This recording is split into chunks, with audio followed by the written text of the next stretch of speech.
ئەمڕۆژ دەستەکەین بە تەوەر و گفتوگۆکانمان لە یەکەم بابەتمانە باز لە بەڕێوەچوونی سیمینارێکن کە تایبەت بووە بە سیمینارێکی لەژڕێکی بووە بەڵام لەم سیمینارە لەژڕێکیەیە خاتوونێک یاخود راهێنەرێکی لەژڕێکی ئەمریکی هاتۆتە سلێمانی و ئەم سیمینارەیان پێشکەش کردووە بۆیە ئێمە ئەمڕۆ ئەمانەیە لەسەر ناوڕێکی سیمینارەکە گفتوگۆ بکەین هەروە باسێکیش لەوە بکەین با بزانین جیاوازی لەژڕێکی لە ئەمریکا و لە کوردستان چۆنە لە چه ئاستێگای ئەو فیدباکانەی کە ئەم ڕاهێنەرە پێی گەیشتۆ چی بووە بە شێوازێکی چرۆپەر لەسەر ئەم بابەتانە گفتوگۆکەین بە میوانداری هەریەک لە بەڕێزان سارا لوگمان کە بەڕێزیان لە ڕاهێنەری لەژڕێکین لەگەڵ شنیار کەمال کە وەکو وەرگێڕێک بە سوپاسەوە هاتۆ لێرە ئەمڕۆ ئامادەن سڵاتان لێبێ و زۆر بەخێربێن شنیارگیان ئەمڕۆ ئەرکەکەی تۆ کەمە قورسترە بێداوای لێ بۆر نەگەین ئەگەر هەرچیەکمانوت بتوانیت وەریگەڕێتە سەر زمانی ئینگلیزی بۆ خات و سارا ئەمە دەستپێکی گفتوگۆکانمان لە ئەو سیمینارەوە دەست پێ بکەین با بزانین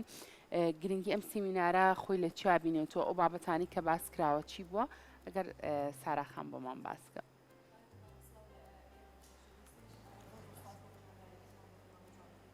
بەخێربێن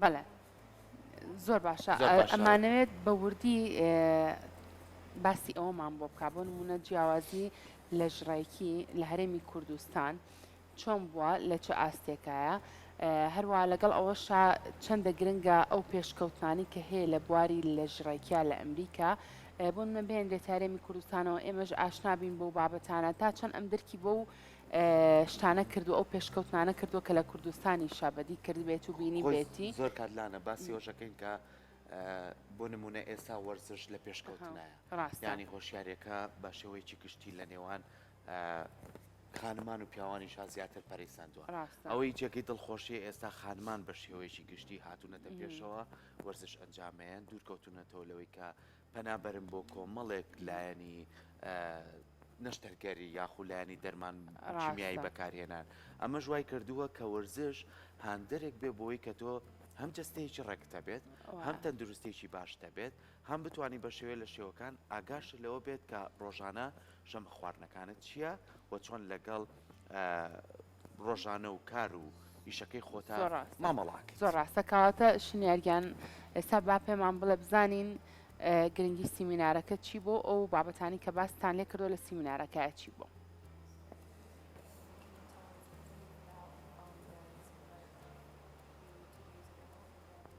University? Okay. Thank you so much, first of all, for having me. I think this is just a reflection of how welcoming that the Kurdish people have been to me. I have never traveled to the Middle East. This was very new, and I wasn't sure what to expect. And we've got to build this friendship over the last 2 years, which I'm really grateful of. And to be hosted here by family, by the gym, by the universities, by you, I just feel so cared for, which I think ultimately has been just such a treasure to me and something that I just feel so loved and cared for by.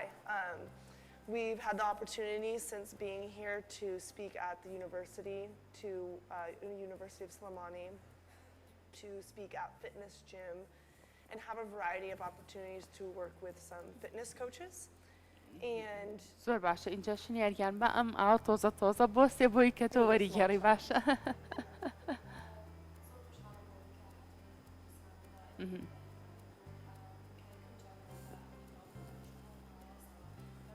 وابزانم کێشە لە مایکەتەکە تا جارە شنیاریان ئەگەر هاوکارانمان بێن بۆمان چاکەن تا مایکەکە ئەو چاکە بێ ئەو منیشتم باز لە مانگێکە ئەو هەمانجێ کە دروستە بێت لە نێوان ئەوەی کە چۆن لە وڵاتانی ترەوە بتوانن چۆن لە بوارەکانی ترە کەسانی شارەزایەت لە کارەکە لێرە کەسانی پسپۆڕێک کارەکە لە بواری پزیشکیا بێ لە بوارە جیاوازەکانی ئابووریا بێ کۆمەڵایەتیا بێ ئەمانە کاری لەسەرەکەن ئەی لە بواری وەرزشە کە ئەمە کارێکە ئەتوانین هەمومان بە شێوەیەکی گشتی کاری لەسەرکەین و ئێستا ڕێگاکان ساڵ بە ساڵ نوێگەرایەتیایە لانا نوێگەرایەکەش لە چیایە لەوەیە کە چەند پلانێکی تازەیەنن چەند ڕاهێنانێکی جیاوازێنن کە بتوان ئەم ڕاهێنانە زیاتر سوودبەخش بێت و ماوەیەکیشی دیاریکراوی هەبێت چونکە هەمیشەوەی کە باسەکرێ وەرزشکردن ئەڵێ بەخوا ئەبێ کاتیەوێت ئەبێ تااقەتم هەبێت ئەم دوو لایەنە زۆر پەیوەندی هەیە و لە هەمووشی گرنگتر ئەوەیە کە ئێمە یەک پرسیار لامان دروست بووە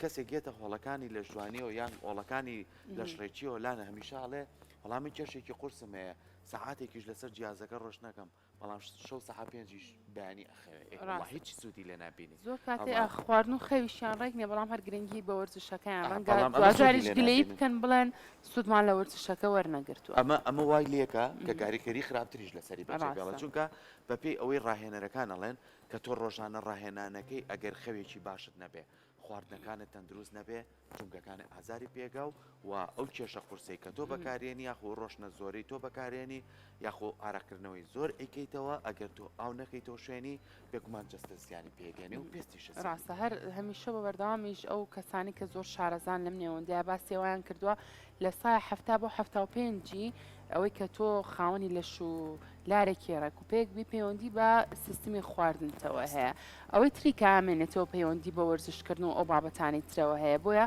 وەکو تۆش باسی لێوە کرد سەرک و زۆر گرنگەکە تاوی ئەو بابەتانە بۆ نمونە ڕێککەینەوە بۆ ئەوەی کە دوجار سەردانی هۆڵەکانی لە جوانیمان کرد گلەی ئەوە نەکەین بڵین وڵای سوودمان لە ئەو جۆرە وەرزشانە نەبینی سوودمان لەم کۆرسە نەبینی جا بابێ مۆلای تۆشنیاریان ئێستا مایکەکە و کێشەی نیە ئەگەر قسەکانی ساراخانمان بۆ وەرگێڕی بابزانین ئەو باسی چی کرد لە سیمینارەکەیە زۆر خۆی ئەتوان بە زمانی ئەوە بێڵم من زۆر خۆم با خۆشحاڵ ئەزانم کە بۆ یەکەمین جارمێمە ڕۆژهڵاتی ناوەڕاستەوە و بە تایبەتی ئێمە کوردستان ئەزمونێکی بۆ من ئەزمونێکی تایبەت و جیاواز بووە وەک ڕاهێنەرێکی وەرزشی و ئەوەی کە بینیمە لێرەکە پێشوازێکی زۆر گەرم لەلایەن خەڵکو لەلایەن خێزانەکانەوە لێم کراوە و لەلایەن هەموو کەسانی کە چوم سیمیناریان لەگەڵ بکەمیان ئیشیان لەگەڵ بکەم لەسەر فیتنس و هەروەها خۆی بە خۆشحاڵەزانێک کە لە ماوەی 2 ساڵ لەم و پێشەوە لەگەڵ بە هاوڕێتی من ئەو پەیوەندی دروست بۆ تاوەکو زیاتر شارەزای کولتوری کوردستان ببێت و بتوانێت بێتە ئێرە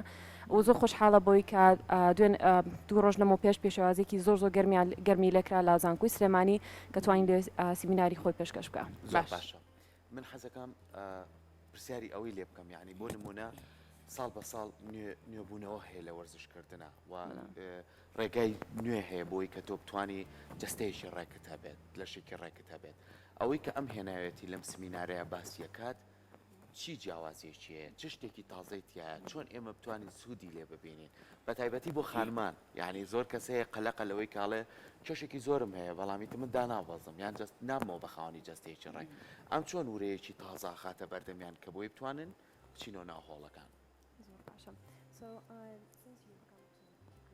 you have your seminar and so what are some of the differences that you have the way you teach people and some of the things that you help people to lose weight some people complain a lot that they don't lose weight they don't get fit and what do you bring as a difference so I teach breath how to assess and understand the way that we breathe as a reflection of our nervous system our physiology our psychology the reality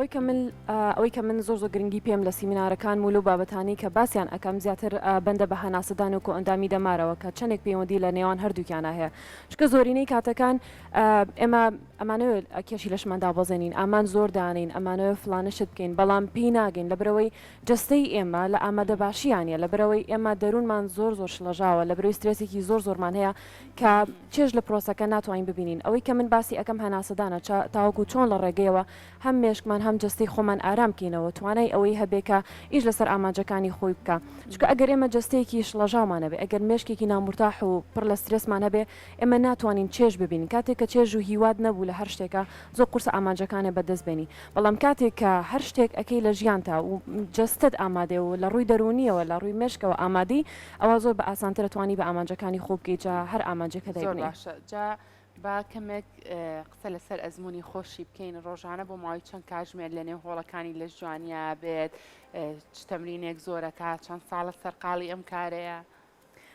Let's dig into your experiences. Like, what are some of your experiences, and how many hours do you spend a day at the gym, and what you have done as a fitness coach?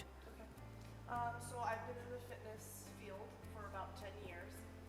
Much of that has been in CrossFit as a competitive athlete as well as a coach. Now fitness for me is a daily lifestyle. It's maybe an hour a day. I have other things to attend to. Really, I feel like I've gotten such this great experience as a competitor. I used to train more or less full time, 5 or 6 hours a day.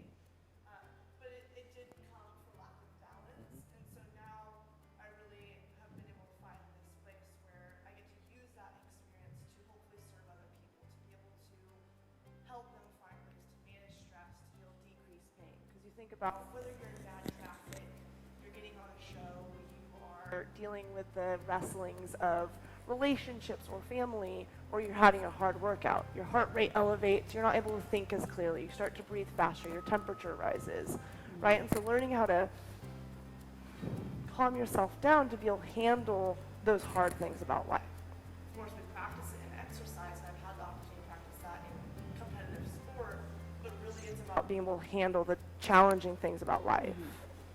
ئەتوانم بڵێم زیاتر لە 10 ساڵە کە من لە ناو یاری کرۆسفیتم و هەم چێ وەکو یاریزان کە لە بەشدارێتی پاڵەوانێتیم کردووە و چێ وەکو ڕاهێنەرێکی وەرزشی کە من ماوەی 10 ساڵە ئەزمونم هەیە و بە بەردەوامم لەسەری ئەتوانم بڵێم پێشتر لە کاتێکا کە یاریزانێک بووم بەشداری پاڵەوانێتیەکان مەکرد 5 بۆ 6 ساعت لە ڕۆژێکا من بە فول تایم وەرزشم ئەکرد ڕاهێنانم ئەکرد بەڵام لە ئێستا زیاتر هەوڵم ماوە کە باڵانسێک زیاتر باڵانس دروست بکەم ئەویش بەوەی کە با بڵێن کەمتر وەرزشکەم بۆ ملا لە ڕۆژێکا سەعاتێک وەرزش ئەەکەم و دواتر باڵانسێک ڕائەگرم لەگەڵ هەموو ئەو شتانێکی کەم ئەوشی بینین لەسەر شاشەکە شێوازی ڕایەنانەکان هەو خۆتی لەسەر شاشەکە ببینین پێم خۆشە باسێکی ئەو بکەین ئەوەی لێرەیە جیاوازی وەرزشکردن لەگەڵ ئەوێ شوێنی خۆی لەگەڵ ئەمریکا وابزانوتی لە کالیفۆرنیاژی چییە جیاوازیەکە لە چی هەبینێت؟ So what are the differences that you see, like the comparison between Kurdistan and the facilities and the access to different things in California, since you live in California, I guess? Hawaii. Yeah, doesn't matter. I think what has been really interesting, number one, I'm really inspired and excited about what seems to be a fairly fresh and new ignition and passion for health and fitness here in Kurdistan. I'm also noticing what seems to be this pattern of, I think generally the information that's available, let's say in the United States, we put it in textbooks, and usually that tends to be maybe 20, 30 years behind the information available. And I see what's igniting here really being based on what is available in the States. But the fitness industry is rapidly moving. CrossFit itself just started in the early 2000s. And even since then, there's been so much development within the fitness space with understanding of the breath work, the nervous system, how our physiology actually changes and adapts in regard to our emotions and our environmental experience. And so I'm really excited to get to be here and get to share this information that I'm so passionate for and that I think has not been new. I'm not the first one bringing this by any means, but I think creates this fresh perspective, this fresh lens on what fitness should be about as really an expression of the joy and hope ultimately is what it's about for me. ئەتوانم بڵێم ئەوەی کە لە کوردستان هەیە کەمێک لە دواوەیە ئەتوان بڵێم 20 بۆ 30 ساڵێک لە دوایەوە لە چاو ئەمریکایە بەڵام ئەوەی کە ئەیبینم زۆر زۆر دڵخۆشمەکە ئەوەیە کە خەڵکی ئێرە زۆر بە گەرم و گوڕیەوە یانە ناو فیتنسەوە ئەوەی کە ئەیبینم خەڵک زۆر ئێوە پێشکەوتن بەخۆی ببینێ و ئیش لەسەر فیتنس بکەن ئەمە خۆی لەخوا زۆر دڵخۆشکەرە بۆ من ئەتوانم بڵێم ئەوەی کە من هێناومەتە کوردستان ناڵم من یەکەم کەسم بەڵام ئەوەی کە من هێناومە توێژینەوەی تازەی لەسەر کراوە زۆر تازەیە تەنانەت لە ئەمریکاش بۆی ئەمەوێ خەڵک بە چاوڕوونێکی زیاتری هەبێ لەسەر فیتنس و بزانێ چۆن بەشێکی باشتر یاری زۆر باشێمە خۆشحاڵین کە ئەو مانجو بۆ هاتۆ بۆ کوردستان و ئەو علمێک کە پێیتی لێرە ئەیبەخشێت ئەمە پرسیاری ئەوەی لێ بکەشن یاریان ئەو خواردنانی کە ئەم خۆی بەکاری هێنێت بۆ ئەوەی کە ئاوا خاوەنی لەش و دارێکی ڕێک و پێک و جوان بێت چییە هەروە باسی گرنگی خواردنیشمان بۆ بکە لە وەرزشکردن خواردن چ ڕۆڵێکی هەیە. So we would like to know, since you have a really fit body, what are some of your meals that you recommend that you always have? And so what are the foods that you think you consider is healthy? Yeah. Very kind of you, thank you. I'm not a nutrition expert, so I don't want to give nutrition advice per se. But I think a couple things I've noticed here specifically with the culture and the way that people eat seems to be this misunderstanding of food as fuel, that the way that we eat fuels the way that we live. And I think both from the struggles that Kurdish people as a culture have experienced, as well as maybe cultural lifestyle, I tend to notice that people are generally very fatigued. And I wouldn't say that's entirely a Kurdish issue. I think many people who don't take care of their bodies well tend to experience that, and it creates a cycle, right? Like, I have poor habits, I don't have the energy to expend, I'm tired, and so then I keep continuing to have this ongoing cycle, and it feels like we become a victim of our circumstance. It feels like we just can't do things right. And so back to the point of what you're saying is, I think for any one person, there isn't one answer. It's not about eating the right things. It's not even about how many sets or reps that you do, but it's about your approach to it. It's about your mindset to it. It's about your perspective, the lens that you see, the way that you approach things. Understanding the reasons behind why you eat and how you eat. For example, people fear being overweight, right? They fear gaining the weight that they already lost, and so they'll tend to not eat enough.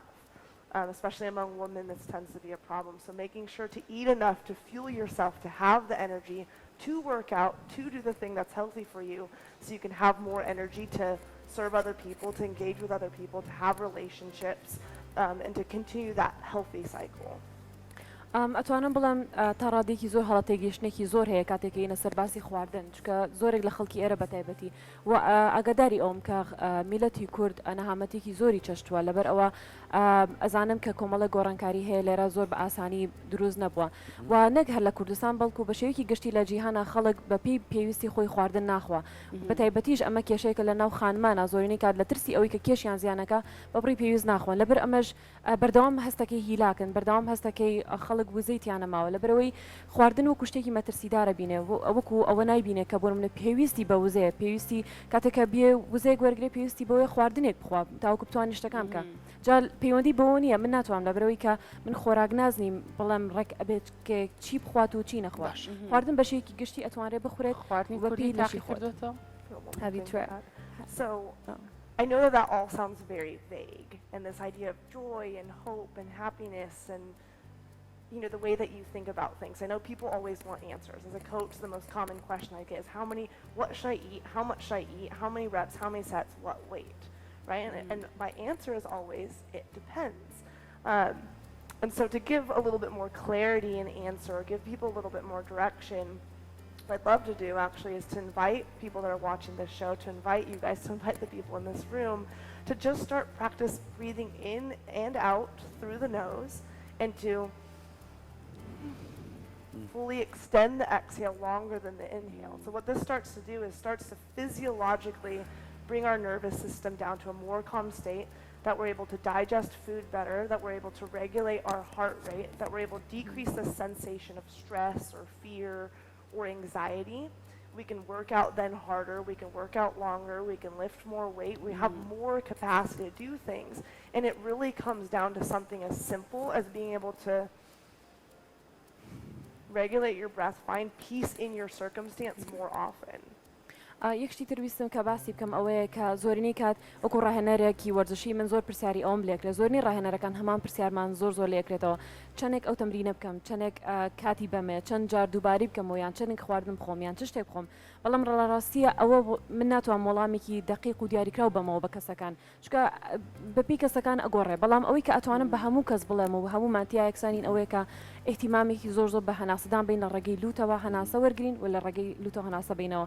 کاتێک کە هەناسە وەرگرین هەناسەدانەکەمان درێژتر بێ، زیاتر بینەوە بۆ ئەمە والی ئەکا کە ئەندامی دەمارمان هێور ئەکاتەوە و ئەکا لەدانی دڵمان خاوتر ببێتەوە کە ئەمە ژوامالێکە زیاتر لە خۆمان تێ بگەین و ئەمەش کاریگەریکی زۆری هەیە لەسەر کردداری هەرسکردن لە ناو لەشمانە کەوالێکە خواردن بە باشتر بخۆین و چێژ لە ئەو شتانە ببینی کە ڕۆژانە ئەیانکەین و هەروە خەوێکی باشتر و قوڵترمان هەبێت کە لە ڕێی ئەتوانین لە ڕووی فیزیۆلۆژی کاریگەریکی زۆر بەهێزی لەسەر جستەی ئەمە هەیە زۆر باشە باسێکی ئەوە بکەین خواردنە کوردەکان باسکان لەگەڵەوە شاوەشی پێ بڵێ ئێستا وەکو خۆی لەوێنەکان بینیمان کە ڕاهێنانێکی قورسی ئەنجامەیە ئێمە لێرە من خۆشم ینی لە هۆڵەکانە کە زۆر ڕۆژ هەیە هیلاچیت ماندویت یاخود ئەتوێ برشتی وەرزشکەی و زەبەخش بەکارێنی ئەم زەبەخشانەی کە لە ناو هۆڵەکانە بەکارێنرێ بۆی کە بتوانانی توانایەکی باشترت هەبێ و بتوانانی وەرزشەکە ئەنجام بێ هەندێک کەس کردوێتی بەخۆ هەموو ڕۆژێ ئەم زەبەخشە بەکارێنێ هەندێک کەس وەرزشی لەسەر ناکا بەکارێنێ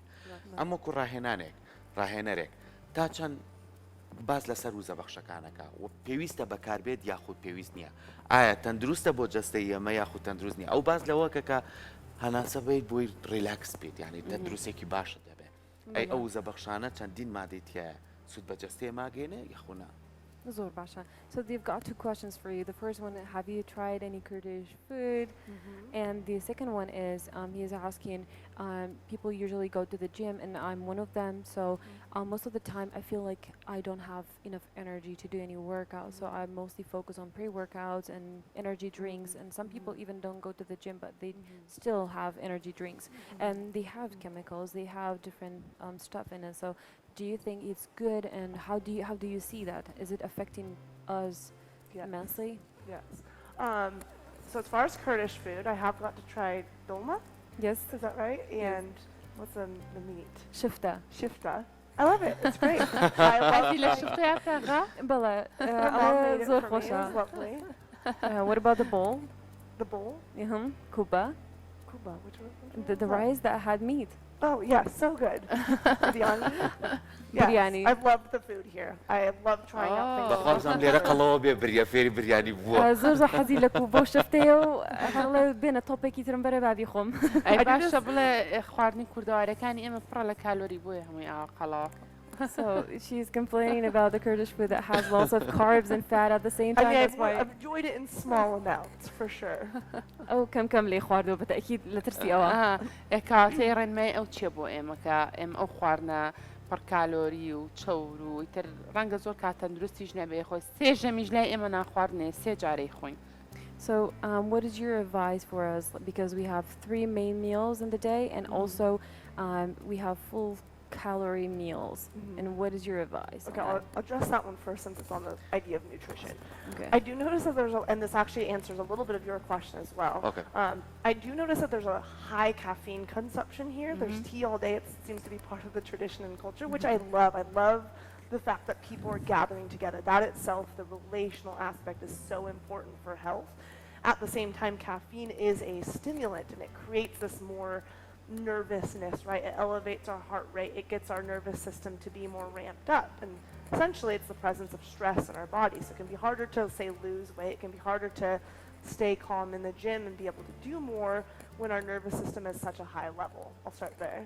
کاتا با من پێشتر بچمە سەر بابەتی ئەوەی کە ئێمە ئەو خواردنانەی کە ئەیخۆین کە بۆ نمونە یەکێک لەو شتانی کە لەناو کوردستان زۆر باوە چاکەیە لە دوای هەموو ژەمێک ئێمە چاخۆین و بە بەردەوامی تا شەو ئێمە خەریکی چاخواردنەوەین کەمەش ڕێژێکی زۆر کافینی تیاوەکو ئەو باڵین وزە بەخشانی کە بەکارێنرێن کە ئەمە ژوالێک کافین وات لێکا کە سترێسێکی زۆر ئەخاتە سەر لەشی ئێمە وامان لێکا کە بەردەوام لێدانی دڵمان پەلەپەل بکە کە ئەمە وامان لێکا بە شێوازێک گروژاندنێک لەناو ئێمە دروست بێکە بەردەوام هەستکەین سترێس ئەکەین هەستکین لە پەلەپەلاین کە ئەمە ژوامان لێکا تاقە وزەمان لە ڕاستیە پێ نامێنێ لەبەرەوەی هەستەکەین ناو جیمەکەیە زۆر سترێسی ناتوانین بەردەوام بین لەبەرە ئەومە کاریگەریکی زۆر خراپی هەیە لەسەر ئەو وەرزشکردنانی کێکین و لەسەر ژیانی ڕۆژانەمان وەڵامی پرسیارەکەی منیایە لەسەر وزە بەخشەکان کە بەکارێنرێ کە پرسیارت لێ So about the energy drinks. Still caffeine. It's more or less the same idea. It still stimulates the nervous system in that way. So when people are constantly fatigued, they feel like they need energy, so they take in caffeine and it ramps you up really quick, but then there's the crash, right? So then you either need more caffeine or you're tired. And again, it creates the same cycle. So personally, I choose not to drink caffeine. I'm not saying that people should stop their tea time. I think that socialization is important, but it's really about finding balance in life. I mean, that's really what this all comes down to. I don't have all the right answers per se, but I do have a system to find balance in the way that we think, the way that we relate, the way that our body responds. باسی ئەوواکە کە وزە بەخشەکان بەڕاستی هەمویان زیانیان هەیە لە بەرەوەی تۆ ڕێژێکی زۆر بەرز کافینیتە ئەوەی کە باسمان کرد چۆن چاکاریگەری خراپی هەیە کەواتە وزە بەخشەکان کاریگەریکی خراپتریان هەیە لەبەرەوەی ئێمە خۆی لە ڕاستیە هیلاکین ئەوەکو پێویست وزەمان نییە ئەو کافینە زۆرە کە بە ڕێژێکی زۆر لە خواردنەوەیکی بە بڵێن وزە بەخشە یان لە پریوەرکاوتەکانە کە وەری ئەگرین لە پڕ وزەیەکی زۆرمانەیەات هەیە ئەکەوینە پەلەپەل و هەستەکەین وزەمان هەیە بەڵام لەپڕ ئەو وزێ نامێنێ دووبارە زۆر ئەسان وزەکەمان خراپتر ئەبێتەوە لەبەر ئەوە ئەبێ باڵانسێک دۆزینەوە کە خۆمان ڕێبکەینەوە لە جیاتیوی کافین بەکاربێنم هەرچەنە خۆی ئیتر ئەڵێ بەکاری نانم. So I want to answer what you asked about you at the gym, right? Of feeling fatigued quickly, so you feel like you have to have more caffeine, but you're not able to have this expenditure of energy that you want to in order to lift more weights, reach your goals, whether they're appearance-based or performance-based. So what I would encourage you to start trying to do is focusing on during at least your recovery times, or when you're not trying to maximize your effort, but let's say 90% of the time that you're breathing in and out through your nose. That as you do repetitions, you're breathing in one direction, you're breathing out one direction. Because that way you actually are able to use the oxygen that's present in your blood. Right? You're able to get rid of the carbon dioxide, basically the presence of stress that you have present in your blood that makes you more acidic, that causes inflammation. Right? And then you're able to bring in oxygen or more readily utilize the oxygen that you have available.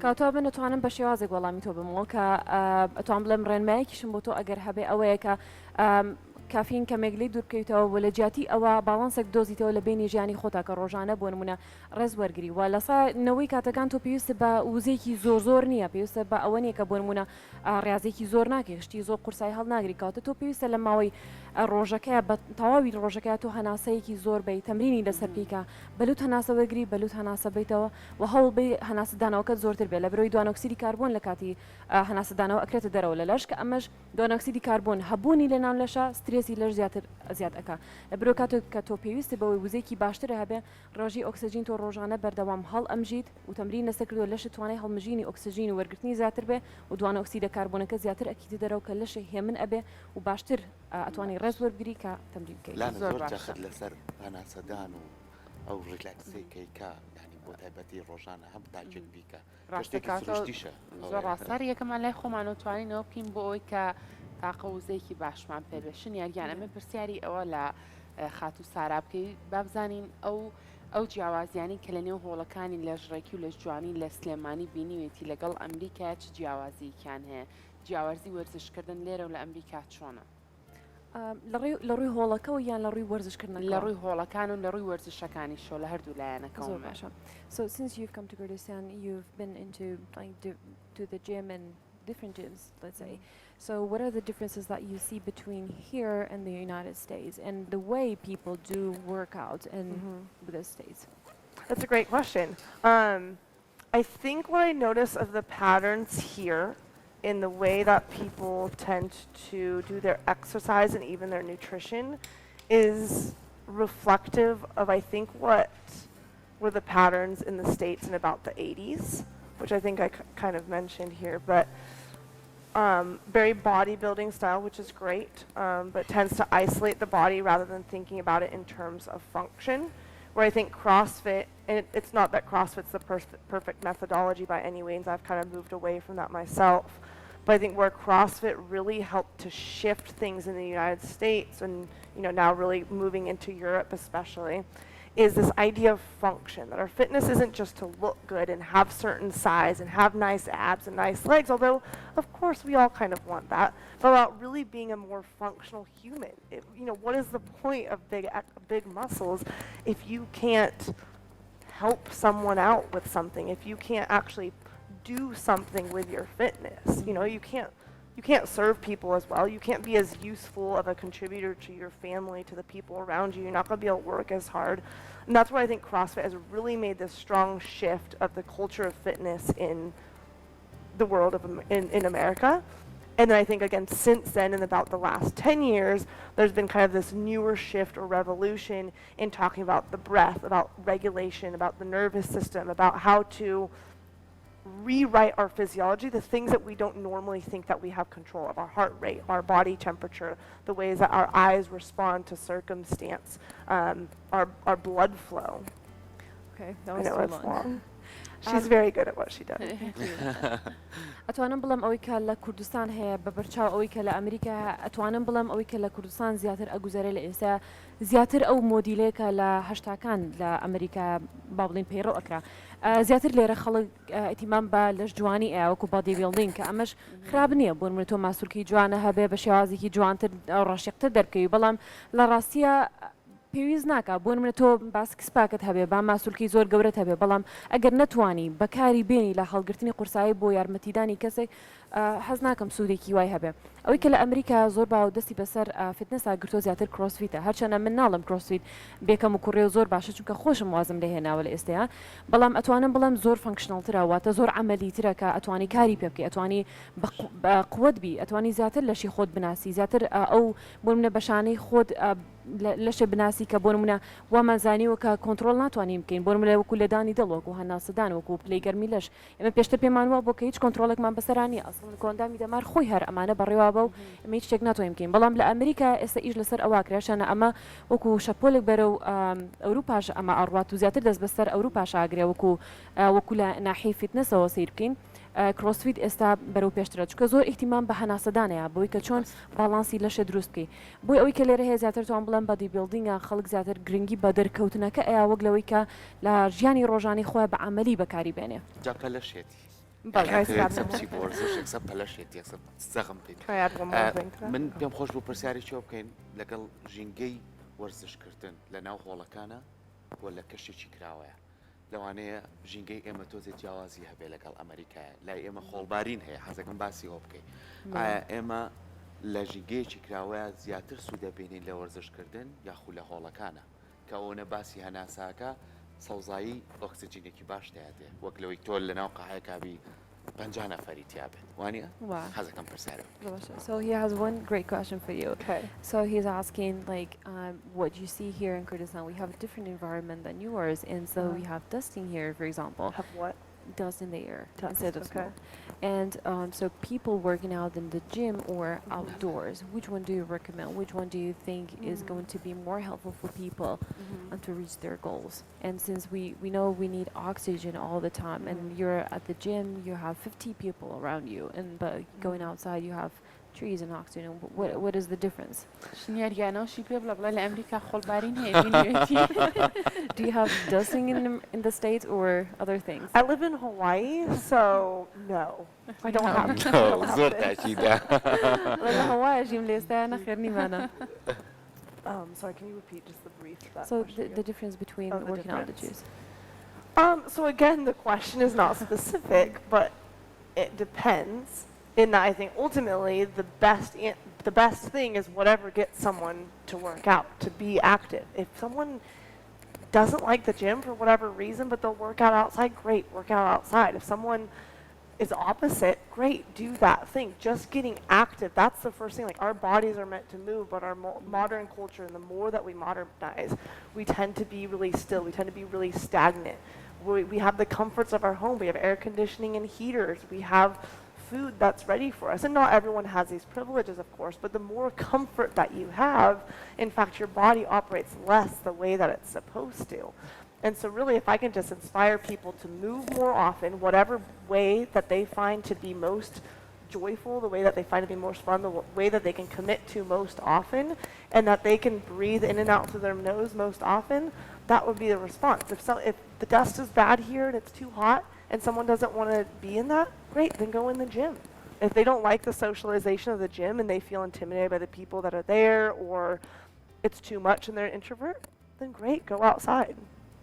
ئەتوانم وەڵامی پرسیارەکە بۆ شێوازە بمەوە کە گرنگترینش لە پێشە بۆ ئێمە ئەوەیە کە ئێمە بجوڵین نەوەسین دای من حەزمان لێە لە زستانە خۆمان بخێنە بەر زۆپاکە و لە هاوی ناپچینە بەرم و بەڕیدە و بەرزپلیت و ئیسراحەتکەین بەتایبەتی لە جیهانی مۆدرنیزیشنە یعنی حەزەکەین دای من ئیسراحەتکەین دای من دابنیشین دای من لە ماڵەوە پاڵ بینەوە بەڵام ئەوەی کە زۆر گرنگە یەکەم شت بۆ ئێمە ئەوەی کە ئەکتیڤ بین کە بەبردەوام لە جوڵەیە بین و جا ئەگەر کەسێک پێی خۆش بێ بۆ منە حەزی لە ناوجیم بێ با بچێ بۆ جیم گرنگ ئەوەیە خۆی مرتاح بێ وەرزشی خۆی بکە یان ئەگەر حەزی لە دەرەوەیە بۆ منە حەز ناکە لە ناو خەڵکا بێ با بچێتە دەرەوە گرنگ ئەوەی کە ئێمە ئیتیمامی پێبین بەردەوام هەناسەدانە و بەردەوام چێژبینینە لەو شتانی کەیکین جا لە کۆمیانە مرتاحی ئەتوانی تۆ بەدڵی خۆت بچیتە هەر کۆمیکیان و کە زۆر باشە دەستی خۆش بێ زۆر ماندوومان کە سپاسێکین کە هاتۆ بۆ کوردستان بۆ سلێمانی و سپاسی شێکین کە ئەمڕۆ لەگەڵ تۆیان ماندوومان کردن هاتن بۆ کورسات ئەگەر لە کۆتاییە هەر لەسەر لە ژڕەیەکی و لە جوانی ئەم بابەتانە شتێکی گرنگی بوێت باسی کاتوانێت و دوا کۆمنتی خۆی بێڵێت زۆر سپاس. So they were welcoming us again, and they want to know if we are at the end of the program. Like, they want to thank us and welcome us for coming here and speak up a little bit. Yeah, and then they want us to know like if you have anything else to say at the end of the show. And yes, I do. Recommend it. Yes, I do. The whole possibility of me being here has been a 2-year process. We met virtually via Zoom 2 years ago, or over 2 years ago, to get to start with a really small group of women to mentor them on the fundamentals of health and fitness. And none of this would have been possible. The opportunities at the university, the relationship with Fitness Gym, this opportunity itself, if it weren't for Shinyar putting in an immense amount of work, I think what speaks to it is speaking at the physiology department of the university 2 days ago or yesterday, and then commending her on the way that she was able to interpret the intricacies of what I share. Right now I'm talking so superficial or like top layer with you guys, but there's such depth to talking about these more technical perspective or philosophies or perspectives. And she's put in hours of research, she's asked the right questions, but ultimately she's implemented it into her own life. She's learned how to teach that to other people. Like really this comes down to Shinyar. She's the one that I believe has such immense strength. She characterizes the strength of the Kurdish people to me, and she's the one that's able to inspire the change. I'm here for 3 weeks. I'm gone after that, and I hope to return, and I feel like I have dear friends out of it. But it's people like Shinyar who care passionately about caring for people and finding the right language to be able to do it. Because this couldn't have happened if we met today. Like the university event couldn't have happened if we met today. We've created this idea of Bahazine, of we are strong, right? And create a social media account, and I hope that people will follow that and find out more and learn more of the details about this. But she is the one that is bringing joy to people, and she better translate all that to you. Okay, thank you. تاو باسی زۆی کرد تاو سپی کردیت سپاسدانەکەم زۆر سپاس کە میوانداریتان کردین ئەو حەزی کرد لە کۆتایە باسی ئەو بکە کە ئێمە 2 ساڵ لەمەوە پێشێکتریمان ناسی لە ڕێگەی زوومەوە کە ئێمە بە ئۆنلاین سیمینارمان بە کۆمەڵێکی کورد ئەکرد کە هەوڵمان ئەیە کە کچان بەهێز بن هەر لەبەرەوە پیجێکماندانا کردمان بە گروپێک بەناوی بەهێزین کە لەوە زانیاری بە تایبەتی بۆ خانمان زیاتر پۆست ئەکەین کە زیاتر شارەزای لەشی خۆیان بن زیاتر شارەزای وەرزش بن کە چەندێک سوود بگەێنن بە خۆیان ئەوەی ئێمە کە لەگەڵ سارای کردمان ئەو بوو کە زیاتر بۆ لە کولتوری ئێمە تێبگا زیاتر ئەوەیە کە ئاشنای میلەتی ئێمە بێ زیاتر هەست بە سەلامەتی بکە کاتێک گێتە ئێرە و بابەتەکانیش بابەتی وەرزشی ئەتوانین بڵێن کەمێک کورسە تاوکو و تەرجەمە بکرێ بۆ زەر زمانی کوردی بۆیە ئێمە بە هەوڵێکی زۆر توانیمان بینە ئێرە و زۆر سپاسانەکەین Yes. Okay. زۆر سپاس خۆش بێ دووبارە زۆر سپاس Thank you so much. ئافرین فێری کوردیش Very little. زۆر باش فێریکە بەدڵنیایەوە تا دە ئەزانێ سپاس زۆر باشە دەستان خۆش بێ دووبارە زۆر سپاس دەستان خۆش سپاس